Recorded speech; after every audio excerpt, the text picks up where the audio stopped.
Hello good morning students, welcome to ABN online class.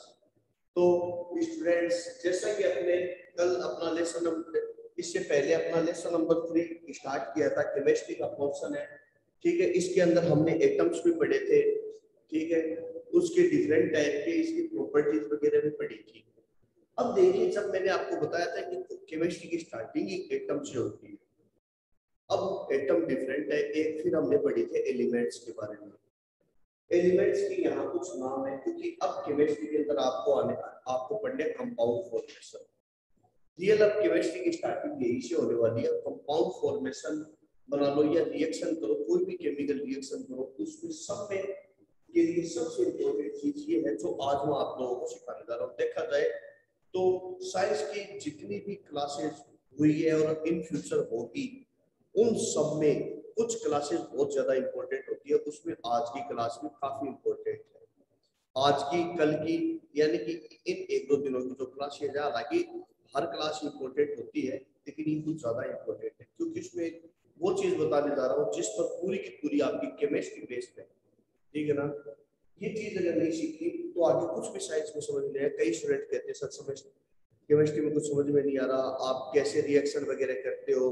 ठीक है, जैसे तो ये चीज अगर इन क्लासेस को अगर आपने मजाक में लिया है तो फिर समझ में नहीं आएगी। अब मैं आगे काम में लूंगा अपने फॉर्मूला वगैरह मेरे एजेंट सब्जेक्ट है, उसको सीधा नाम लूंगा, आपसे समझाना चाहिए। इतना नहीं है कैसे होगा कैसे बनेगा गलत, इन चीजों से इतनी प्रैक्टिस हो जानी चाहिए। मैं कह दूं कैल्शियम कार्बोनेट CaCO3 सीधा हाथ पे आना चाहिए, CaCO3।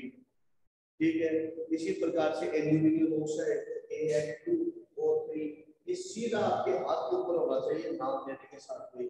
और ये प्रैक्टिस मैं आप लोगों को करवा दूंगा। ठीक है, बस क्लास को ध्यान से लेते रहिए, समझ में नहीं आए तो पूछिए और घर पर प्रैक्टिस कीजिए।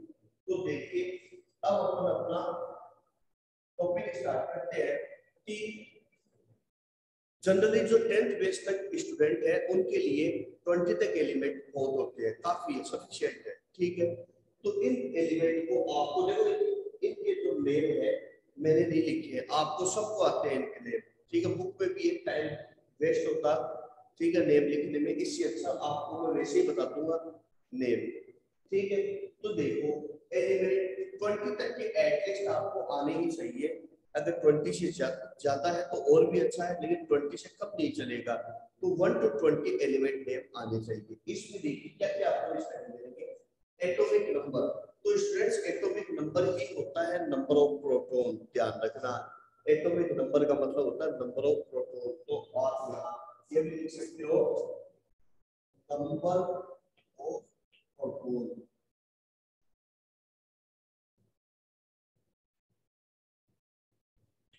नंबर ऑफ प्रोटॉन की आप लिख सकते हो, ये एटॉमिक नंबर उसके नंबर ऑफ प्रोटॉन है। अब आगे देखिए कि अब इन एलिमेंट्स के पहले आप नेम देख लीजिए स्टूडेंट्स, फिर आगे करवाता हूँ। देखिए, हाइड्रोजन, हीलियम, लिथियम, ध्यान से समझो। ठीक है, hydrogen, helium, lithium, beryllium, boron. ठीक है, carbon, nitrogen, oxygen, fluorine, neon. Fluorine, neon, ये 10 तक के हो गए। फिर उसके बाद में 11 से देखिए, sodium, magnesium, aluminium, silicon, phosphorus, sulphur. ठीक है, सिलिकॉन, फास्फोरस, सल्फर। फिर क्लोरीन, आर्गन, क्लोरीन, आर्गन। फिर पोटेशियम और कैल्शियम, ये है पोटेशियम, ये है कैल्शियम, ध्यान से समझो। अब आगे देखिए स्टूडेंट्स, अब है इलेक्ट्रॉनिक कॉन्फ़िगरेशन, यानी कि इसमें कितने प्रोटॉन है। ये एटॉमिक नंबर यानी कि इसका जो एटम है इसके कितने प्रोटॉन है इसमें। और कोई भी एटम है वो इलेक्ट्रॉनिकली न्यूट्रल होता है, तो जितने उसमें प्रोटॉन होते हैं, नंबर ऑफ प्रोटॉन होते हैं, उतने ही उसमें नंबर ऑफ इलेक्ट्रॉन भी होंगे। क्लियर? आगे समझ में कोई दिक्कत यहाँ तक? अब देखिए, यानी जितने उसमें प्रोटॉन होते हैं उतने क्या होते हैं, इलेक्ट्रॉन होते हैं। ठीक है, अब देखो जैसे कि मैं उदाहरण दूं, लिथियम है, तो लिथियम में प्रोटॉन कितने हैं, कितने हैं, 3। तो उसमें इलेक्ट्रॉन भी कितने होंगे, 3 होंगे। ठीक है, लेकिन हम उसके प्रोटॉन से क्यों काउंट करते हैं वो मैं आपको बाद में बताऊंगा। जैसे अपन बात करें लिथियम की, तो इस लिथियम के अंदर इस तरीके का लिथियम की स्ट्रक्चर कुछ इस तरीके का होता है। इसमें टोटल प्रोटॉन कितने होते हैं? 3 प्रोटॉन, 3 प्रोटॉन होते हैं और तो 3 ही इलेक्ट्रॉन होंगे। यानी 3 इलेक्ट्रॉन यानी 1 2 और 3 इस तरीके से बाहर। इनका अरेंजमेंट मैं सिखाऊंगा आपको, ध्यान से समझो आप, ठीक है। 1 2 3 ही इसमें इलेक्ट्रॉन होते हैं, यानी इलेक्ट्रॉन और प्रोटॉन इक्वल होते हैं, इसलिए एटम क्या होता है? न्यूट्रल होता है। अब आगे देखिए, अब ये कैसे है एक साथ बताऊंगा, समझ में नहीं आएगा, सिस्टमैटिक चलते हैं। तो देखिए, अब जब इसमें इलेक्ट्रॉनिक कॉन्फ़िगरेशन का मतलब होता है कि इसमें इलेक्ट्रॉन किस किस हिसाब से अरेंज होते हैं, कोई भी एटम के अंदर इलेक्ट्रॉन कैसे अरेंज होते हैं। तो इलेक्ट्रॉन ऐसे नहीं है कि ऐसे ही उसमें ठूस दिया इलेक्ट्रॉन है ये ले, ऐसे नहीं होता है। हर चीज सिस्टमेटिक होती है। जैसे हम क्लास स्कूल के अंदर भी स्टूडेंट को सिस्टमेटिक करते हैं, first class, second class, third class. इसी प्रकार से फर्स्ट क्लास में ए बी सेक्शन, इंटेलिजेंट का ए, डफर का बी, गर्ल्स की अलग, बॉयज की अलग, स्मॉल जो होते हैं उनकी अलग, उन वो आगे बैठते हैं, फिर जो बच्चे टॉल होते हैं, लंबे होते हैं, उनको पीछे बैठाते हैं। हर चीज सिस्टमेटिक। इसी प्रकार से जो एटम होता है उस एटम के अंदर भी इलेक्ट्रॉन सिस्टमेटिक तरीके से ही अरेंज होते हैं, ठीक है। ऐसे मान लो कि जो अपना एटम है उसमें जो इलेक्ट्रॉन है, क्योंकि I have already discuss about the atom that the electron is present outside of the nucleus and it is continuously move around the nucleus. nucleus है, इस सेल से, ठीक है। तो इसके अलग देखिए, जैसा कि बोर ने बताया था, आगे आएगा बोर एटॉमिक मॉडल। तो उसमें बोर ने बताया था कि एटम जो होते हैं उसके चारों तरफ सेल्स होते हैं और उन सेल्स के नाम भी होते हैं। देखो ये है न्यूक्लियस का अलग, इसका नाम है न्यूक्लियस, इसका नाम है न्यूक्लियस। इसके चारों तरफ भी सेल्स होते हैं।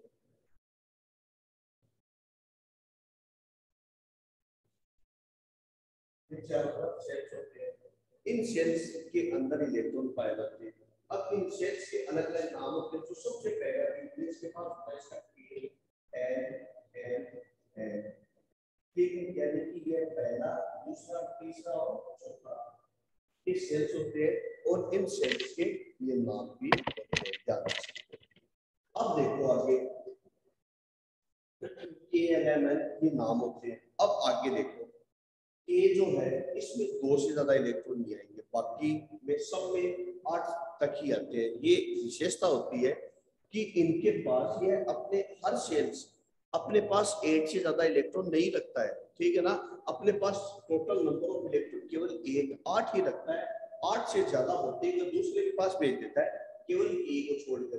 के मैक्सिमम 2 इलेक्ट्रॉन रखता है। कितने रखता है? 2 इलेक्ट्रॉन रखता है के, और 2 से ज्यादा तीसरा होते ही वो किसके पास भेज देगा? एल के पास। और एल फिर कितने रखेगा? 2 3 4 5 ऐसे करके 8। कितने रखेगा? 8 8 रखेगा। और 8 से 9 होते ही वो क्या करेगा? के किसके पास भेज देगा? एल के पास। Very good. और फिर एल कितने रखेगा? 1 2 3 4 5 6 7 8। 8 के बाद में होते ही किसके पास भेज देगा? एम के पास। यानी 8 से ज्यादा कोई भी अपना इलेक्ट्रॉन नहीं रखता। अब कैसे, ये अभी मैं आपको बताऊंगा। देखो इसको मैं थोड़ा सा देखना, अब ध्यान से देखना। अब इसमें कैसे इलेक्ट्रॉन भरे जाते हैं, क्योंकि ऑलरेडी मैं डिस्कस कर चुका हूं, आपको बताया है कि कोई भी एटम जो होता है वह उसमें नंबर ऑफ प्रोटॉन और नंबर ऑफ इलेक्ट्रॉन इक्वल होते हैं। अब आगे ध्यान से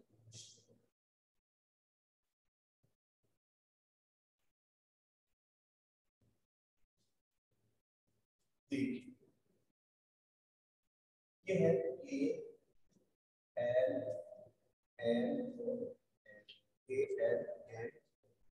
इसमें किस हिसाब से ऐसे इलेक्ट्रॉन आएंगे वो आप ध्यान से समझिए। ये इलेक्ट्रॉनिक कॉन्फ़िगरेशन स्टूडेंट्स। अब देखो, पहला है हाइड्रोजन। अब इधर देखो,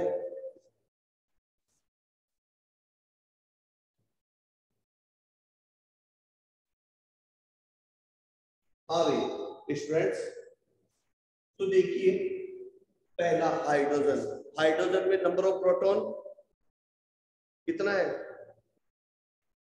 कहाँ है? 1 नहीं है क्या? ठीक है, तो हाइड्रोजन में नंबर ऑफ प्रोटॉन 1, तो इलेक्ट्रॉन भी कितने होंगे? 1। कितने होंगे? 1 होंगे। ठीक है, तो हाइड्रोजन में नंबर ऑफ प्रोटॉन 1 है, तो इलेक्ट्रॉन भी कितने होंगे?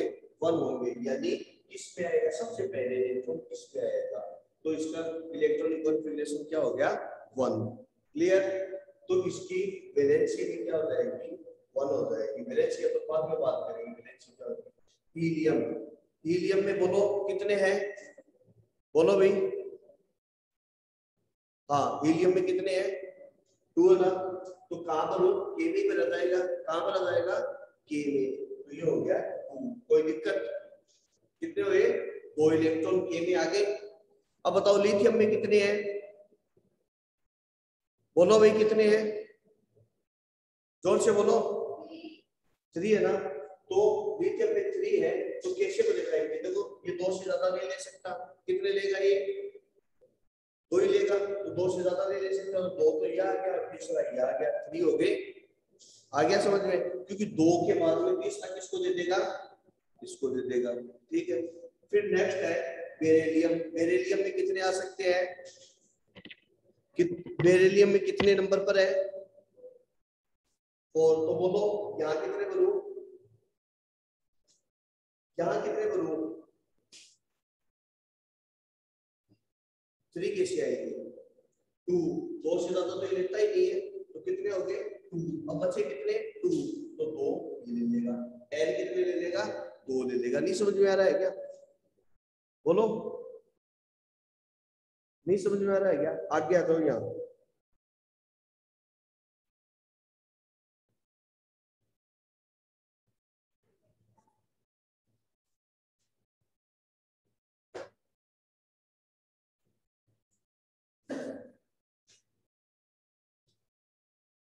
हाँ भाई, तो ये 2 से ज्यादा नहीं लेगा।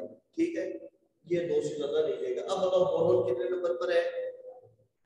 5। तो बताओ 5 को अरेंज करना है, तो के में कितने आएंगे?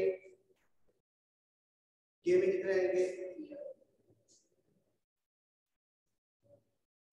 Very good, 2 and 3।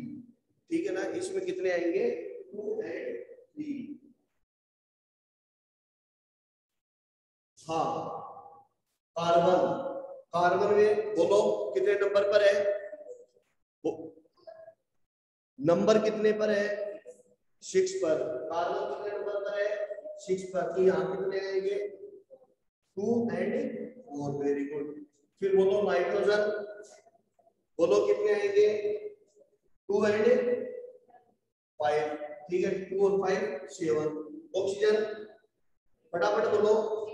8 कैसे आएगा? 2 एंड 6। फिर फ्लोरीन बोलो, तो क्या बोलो? 2 7। नियोन बोलो 2 एंड 8। क्लियर? फिर उसके बाद में आगे देखो सोडियम। अब इसमें भी बेसिक होगा, ध्यान से समझो।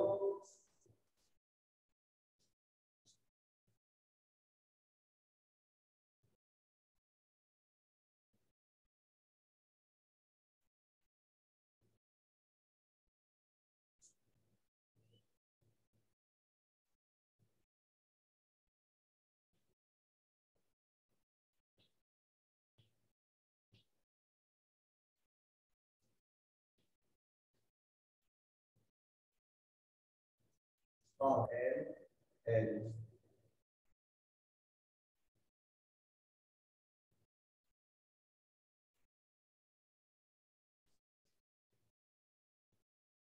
हाँ भाई, ये हो जाएगी इसकी वैलेंसी।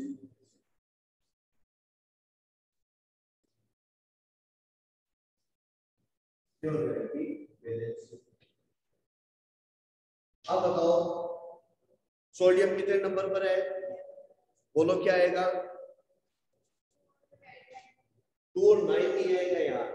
2 8 से ज्यादा तो ले ही नहीं सकता भाई। मेरे को ना ये 2 से ज्यादा नहीं ले सकता। देखो 1 फिर 2, 3 आते ही क्या हो जाएगा, ये इसको दे दिया। अब ये 8 तक तो फुल हो गया ना, अब 9 होते ही क्या हो जाएगा, अगले को दे देगा। आगे आगे समझ में, तो क्या हो जाएगा 2 8 1। अब 8 से ज्यादा होते ही किसको दे दिया इसने, m को। पहले बताया था ना, तो किसको दे दिया इसने, m को। अब बोलो मैग्नीशियम का बताओ, 2 8 2। अरे 1 कैसे आएगा, 2 8 1 तो ये हो ही गया। ठीक है, 2 8 2 नहीं समझ में आया। ठीक है, अब बोलो एल्यूमिनियम का बताओ, 2 फिर 8 और 3। क्लियर। फिर बोलो इसका सिलिकॉन का, 2 8 4। फास्फोरस का 2 8 5। सल्फर का 2 8 6। क्लोरीन का 2 8 7 2 8 9। अब देखो, बहुत बढ़िया, 2 8 9 2 8 9। ठीक है, अब बताओ पोटेशियम का, वेरी गुड, 2 8 8 और 1। क्योंकि देखो 19 है, तो 2 8 8 तो 18 तक हो गए। अब ये 8 से ज्यादा लेगा नहीं, तो 8 किसको ट्रांसफर कर देगा, n को। अब इसका बता दो कैल्शियम का, 2 8 ये हो गया इसका इलेक्ट्रॉन, यानी इनमें इलेक्ट्रॉन इस तरीके से अरेंज होते हैं। फिर स्टूडेंट्स ये ध्यान रखना कि ये चीज कर, इन चीजों का, इनका कॉन्फ़िगरेशन ध्यान रखना, क्योंकि आगे ये कॉन्फ़िगरेशन ही बहुत काम आएगा। एक अब मैं आपको बताने जा रहा हूँ, वैलेंसी। वैलेंसी बहुत जरूरी है, अगर वैलेंसी याद नहीं है तो कुछ भी याद नहीं है। अब ध्यान से देखो कि वैलेंसी का मतलब क्या होता है। वैलेंसी तो वैसे जैसे कंपाउंड फॉर्मेशन कराऊंगा तब समझ में आ जाएगी वैलेंसी का मतलब। अब आगे देखो क्या होता है कि हर इलेक्ट्रॉन, हर एटम ये चाहता है कि मेरा जो शेल है वो भरा रहे।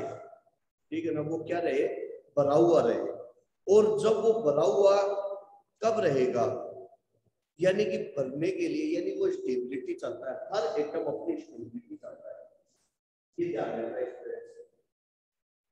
और स्टेबिलिटी कब मिलेगी, जब उसका सेल्स पूरी तरीके से भरा रहेगा। क्लियर, उसका सेल्स क्या रहेगा, पूरी तरीके से भरा रहेगा। ठीक है, अब भरने के लिए वो क्या करता है, दूसरे एटम के साथ, ठीक है, वो या तो वो इलेक्ट्रॉन दे देता है या इलेक्ट्रॉन लेता है। भाई आपके पास किसी चीज की कमी है तो आप क्या करते हो, क्या करते हो भाई, किसी से एक बार ले लेते हैं, पेन होता है अपन ले लेते हैं, या फिर एक्स्ट्रा है तो हम दे देते हैं। तो इसी तरीके से ये भी ऐसा ही करते हैं कि अपनी स्टेबिलिटी बनाए रखने के लिए, यानी अपना जो सेल्स है, उस लास्ट वाला सेल्स, उसको पूरी, जिसको वैलेंसी सेल्स कहते हैं, ध्यान रखना, लास्ट जो सेल्स होता है ना उसको वैलेंसी सेल्स कहते हैं। ठीक है, हर एटम का अलग अलग होता है, वो भी मैं आपको बताऊंगा। अभी बहुत सी टर्मिनोलॉजी सीखनी बाकी है, वो चीजें सीख गए फिर उसके बाद में आगे दिक्कत नहीं आएगी। मजाक में मत लेना साइंस को, अभी तो देखना अभी तो क्या क्या है। ठीक है, अभी आगे आगे देखना होता क्या है। अभी आप लोगों ने चीज को पढ़ी नहीं है तो अब ध्यान से समझो। तो अब इसमें देखो के में मैक्सिमम इलेक्ट्रॉन कितने आ सकते हैं, बोलो भाई, के में इलेक्ट्रॉन कितने आ सकते हैं, 2 आ सकते हैं ना, कितने आ सकते हैं, 2 आ सकते हैं। ठीक है, तो के में इलेक्ट्रॉन मैक्सिमम 2 आ सकते हैं।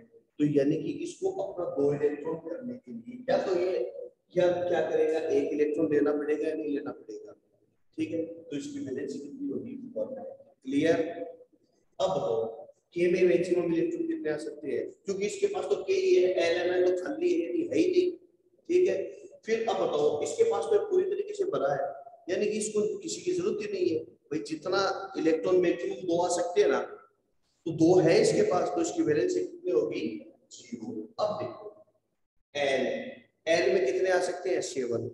एल में कितने आ सकते हैं, 7। अब इसको लास्ट वाला शेयर बढ़ना, तो अब देखो या तो अगर यह एक इलेक्ट्रॉन क्या हटा दे, तो पूरा भरा हुआ हो गया, नहीं हो गया। अब ये शेल लास्ट वाला हो गया ना, या फिर 7 इलेक्ट्रॉन दे तो 8 हो गया। कहने का मतलब है या तो इसको 7 इलेक्ट्रॉन दे तो 8 हो गया है तो ये शेल भरे, या फिर ये इलेक्ट्रॉन हटा दे तो 2 हो, यानी ये शेल भरे। ठीक है, तो कौन सा ज्यादा बढ़िया, 7 लेना या 1 देना? 1 देना, तो इसकी वैलेंसी कितनी होगी? 1। क्लियर? ये बाद में उतारना, पहले समझ लो। इसकी वैलेंसी देखो, या तो ये 2 दे या 6 दे, ज्यादा बेटर क्या है? 2 दे, तो इसकी वैलेंसी कितनी होगी? इसकी कितनी हो जाएगी भाई? 3 है। कहने का मतलब है कि या तो यह 3 को दे, 3 हटा दे तो भी 2 हो जाएगा, पूरा भरा हुआ है सेट, या फिर 8 के लिए 5 ले, ज्यादा बेटर क्या रहेगा? हाँ, 5 लेना या 3 देना? 3 को देना, यानी इसकी वैलेंसी कितनी होगी? 3, और इसकी 4। अब इसको देखो, या तो यह अपना स्टेबिलिटी के लिए 5 इलेक्ट्रॉन लगाते हैं तब 2 हो जाएगा स्टेबिलिटी हो जाएगी, या फिर 3 इलेक्ट्रॉन ले तब 8 हो जाएगा। मैं इसको 3 इलेक्ट्रॉन दे देगा तो 8 हो जाएगा, नहीं होगा या नहीं होगा भाई? 3 इलेक्ट्रॉन लेंगे तो 8 भी हो जाएगा, 2 और 8 तो स्टेबल हो जाएगा। या फिर 5 हटाए तो ज्यादा बेटर क्या रहेगा? 3 लेना या 5 देना? 3 लेना, गेन करना, तो इसकी वैलेंसी कितनी हो जाएगी? इसकी है 2 ले या 6 दे? 2 ले, तो इसकी हो जाएगी 2, इसकी कितनी हो जाएगी? 1। Very good. और इसकी 0, क्यों? क्योंकि इसका तो ऑलरेडी फुलफिल है, इसका तो ऑलरेडी फुलफिल है, तो इसको तो किसी की जरूरत ही नहीं है, तो इसकी वैलेंसी कितनी हो गई? 0 हो गई। हाँ भाई, ऑनलाइन स्टूडेंट समझ में आ रहा है? दिव्यांशु, गर्वे आ रहा है क्या समझ में? Very good. देखिए, अब बताओ मुझे सोडियम की वैलेंसी बताओ, बोलो।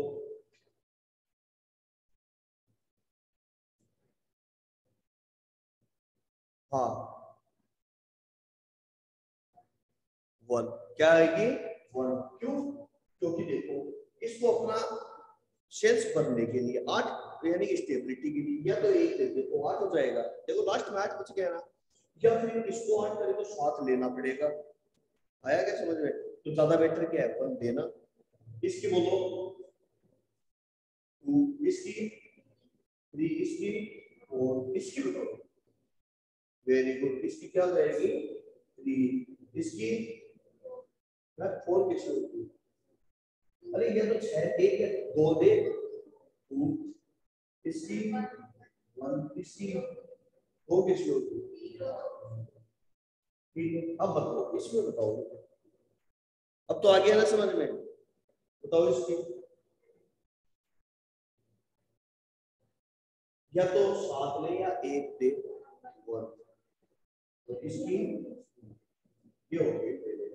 इसकी ध्यान रखना 3 और 5 दोनों ध्यान रखना फास्फोरस।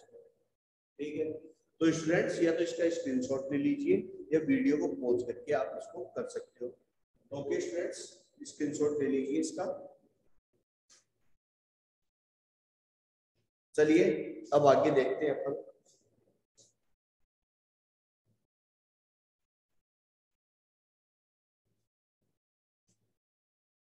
अब स्टूडेंट्स ये अपना हो गया है एक टॉपिक। अब इनके साथ स्टूडेंट्स इनके मास भी ध्यान रखना, ठीक है ना? इनके मास में से आप लोगों को बुक के अंदर लिखे हुए हैं, इनके लगभग डबल होते हैं। इसका 1 होता है, जैसे इसका 4 होता है, इसका 6 होता है। ठीक है, इनकी खास खास के बता देता हूँ जो ज्यादातर काम में आते हैं। नाइट्रोजन का 14 होता है, इनकी खास खास के मैं मास लिख देता हूँ, है ना? वो मास आप ध्यान रखना। देखो हाइड्रोजन का मास होता है 1, लिथियम का होता है 6, बोरोन का निकाम का इसका होता है 12, इसका होता है 14, ऑक्सीजन का 16। ठीक है, और तो नहीं है काम का। सोडियम का 23। ये मास देखना वो स्टूडेंट ध्यान रखना ये। ठीक है, चाहो तो आप एक अलग नोट कर देना, उसको नोट के अंदर लिख देना उनके मास मास। ठीक है, मैग्नीशियम का 24, इसका 27, लगभग डबल होते हैं, मैंने पहले ही बताया था। ठीक है ना, 13 दूनी 26 यानी 27, 12 दूनी 24, 11 दूनी 22, 23, ये देखो 7 दूनी 14, 8 दूनी 16, 6 दूनी 12, 3 दूनी 6, ठीक है। फिर उसके बाद में देखो सिलिकॉन और ठीक है इसका साइड 27 होता है साइड, फिर सल्फर 32, क्लोरीन का 35.5, ये चीज याद रखना, कुछ चीजें याद रखने की है। 35.5 होता है इसका, ठीक है। और इनका कोई काम करना चाहो तो थर्मल इसका 39 होता है, इसका 40, वैसे इसका 40.28 होता है, लेकिन वो कोई बात नहीं। ये कुछ मास है जो मैंने आपको लिखाए हैं, ये मास ज्यादा काम आएंगे आपको केमिकल रिएक्शन के दौरान। इन्हीं को बस इतना बहुत सारा याद रखने की जरूरत नहीं है, आपको जितना मैंने लिखाया है उतना ही कर दो, ठीक है। फास्फोरस वैसे 31 होता है, फास्फोरस का करना चाहो तो कर देना, कोई जरूरी नहीं है, ठीक है स्टूडेंट्स। हो गया अपना। नेक्स्ट है आयन, ठीक है।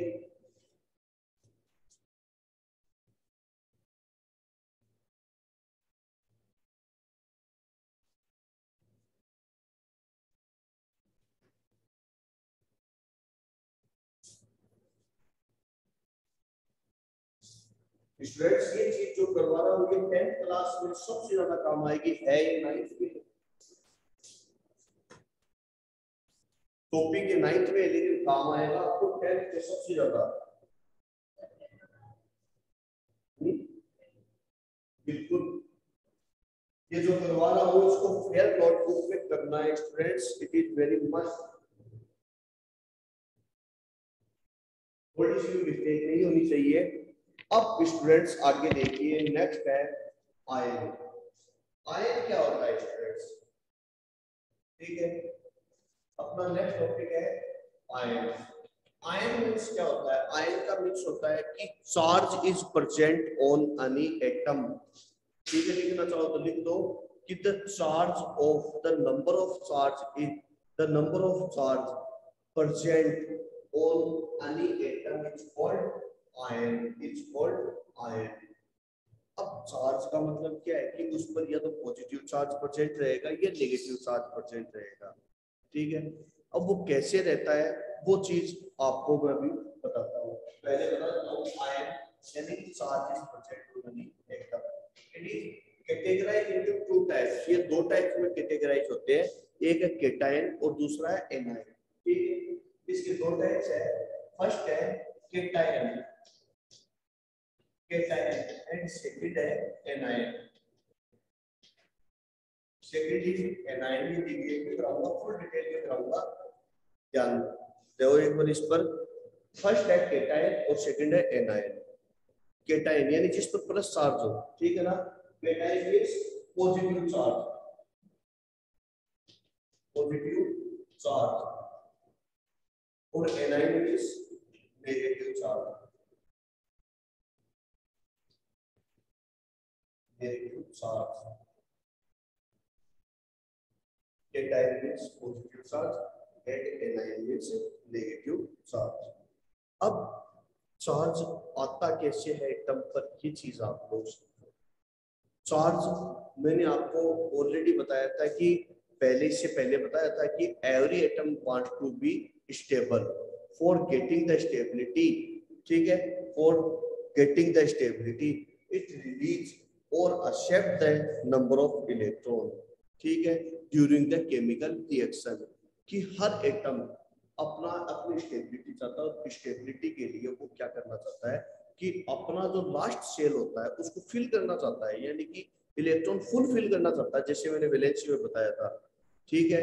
या तो वो लास्ट सेल में नंबर ऑफ इलेक्ट्रॉन जो है वो, अगर जिस एटम में एक या दो सेल है तो वो नंबर ऑफ इलेक्ट्रॉन 2 करना चाहेगा, और अगर 2 से ज्यादा सेल है तो वो नंबर ऑफ इलेक्ट्रॉन 8 करना चाहेगा, ठीक है। इसके लिए अगर उसके पास 8 से ज्यादा इलेक्ट्रॉन है तो इलेक्ट्रॉन को डोनेट करेगा, 8 से कम है तो इलेक्ट्रॉन को एक्सेप्ट करेगा, और इसी पर उस पर क्या जाता है charge.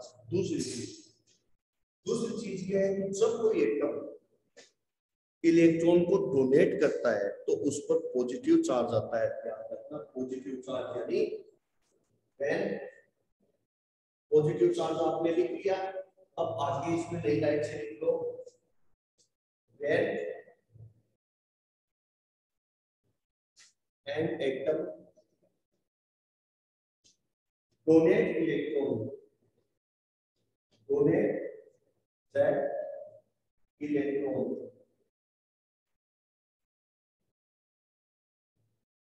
when an atom donate the electrons, electron को डोनेट करता है, ठीक है, तो वो क्या है, केटायन।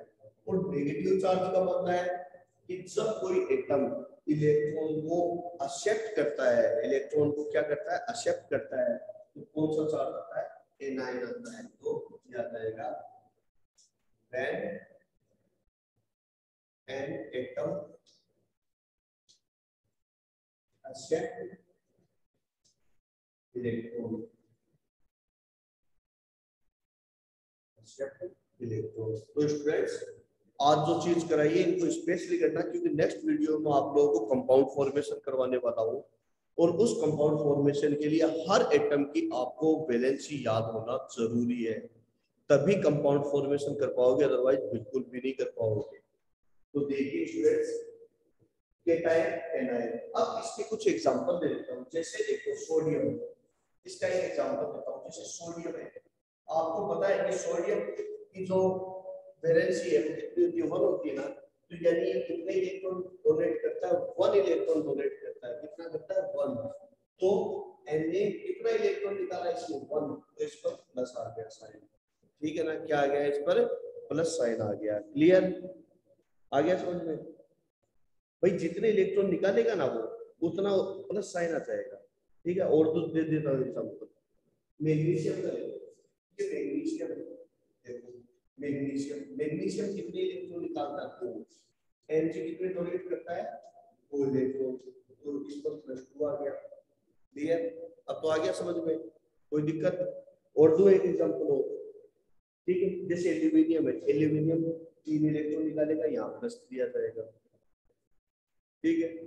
अब एनायन, एनायन क्या होते हैं, जो आयन जो अपने इलेक्ट्रॉनों को क्या करते हैं, एक्सेप्ट करते हैं। एनायन वो होते हैं जो इलेक्ट्रॉनों को एक्सेप्ट करते हैं, ठीक है ना। अभी ये एग्जांपल में हुआ, तो इलेक्ट्रॉनों को एक्सेप्ट करते हैं, तो इलेक्ट्रॉनों को जो एक्सेप्ट करता है उस पर क्या आएगा, नेगेटिव चार्ज। क्यों? क्योंकि इलेक्ट्रॉन क्या है, नेगेटिव चार्ज वाले होते हैं। इलेक्ट्रॉन पर कौन सा चार्ज पाया जाता है, नेगेटिव चार्ज पाया जाता है। तो देखिए,